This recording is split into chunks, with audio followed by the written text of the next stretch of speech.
intéressant. Je suis satisfaite de découvrir un budget qui donne à notre politique les moyens de nos ambitions tout en assurant une maîtrise des dépenses.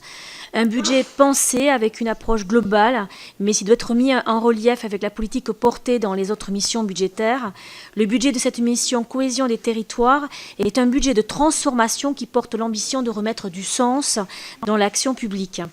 Enfin, la politique de l'État sort des mesures catégorielles pour porter une ambition réelle et tangible visant à favoriser l'accès de tous les citoyens à un logement décent ainsi qu'à promouvoir l'égalité des territoires en réduisant les multiples fractures existantes. En matière de logement, le programme d'accès au logement demeure la priorité principale avec un budget maîtrisé et qui tend vers l'efficience. Le gouvernement parvient à proposer une économie substantielle de près d'1 milliard d'euros tout en permettant que ces aides légèrement revalorisées de 0,3% soient adjointes d'une mesure de contemporanisation des ressources. Ainsi, pour définir l'aide dont elle a besoin, on demandera à une personne combien elle gagne sur le moment et non plus 2 ans auparavant. Cette aide sera donc plus efficace et permettra à ceux qui perdent leur emploi de retrouver rapidement une aide plus conséquente et correspondant à leur situation réelle. Le programme 177, quant à lui, est repensé avec un transfert des financements des centres d'hébergement d'urgence dédiés aux migrants vers la mission Immigration et Asile. Ainsi, à périmètre constant, les crédits de paiement de la principale action visant à proposer des hébergements et logements adaptés augmentent près de 2,3% par rapport à la loi Finances 2018.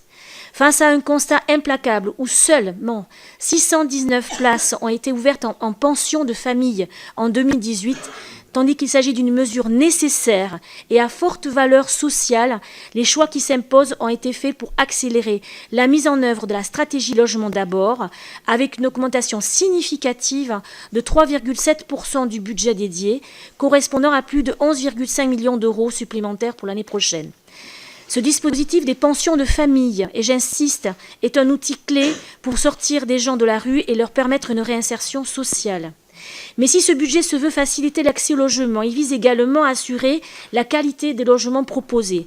Dans la continuité des mesures initiées par le gouvernement en faveur de la transition écologique et solidaire, les ressources de l'ANA qui œuvrent à la rénovation énergétique et logements privés sont confortées avec une contribution de l'État à hauteur de 110 millions d'euros.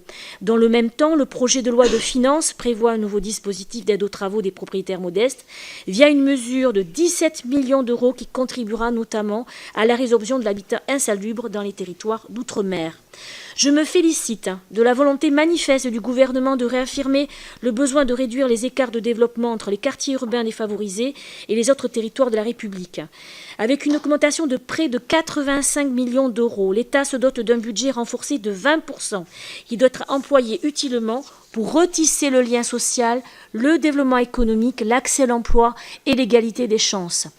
Je salue également les propositions de ma collègue Annaïg Le Meur qui réaffirment l'importance du sport dans les politiques de jeunesse et d'éducation populaire, mais aussi et surtout comme outil d'un tremplin vers l'emploi. De plus, votre rapport réaffirme la nécessité de porter davantage certains services publics clés dans les quartiers prioritaires de la ville, à l'image donc des maisons de services au public, qui sont parfois le seul lien de proximité qu'ont des citoyens avec l'administration, ou encore des centres de santé qui constituent de réels outils pour rompre avec l'isolement de professionnels de santé et d'assurer un maillage efficient.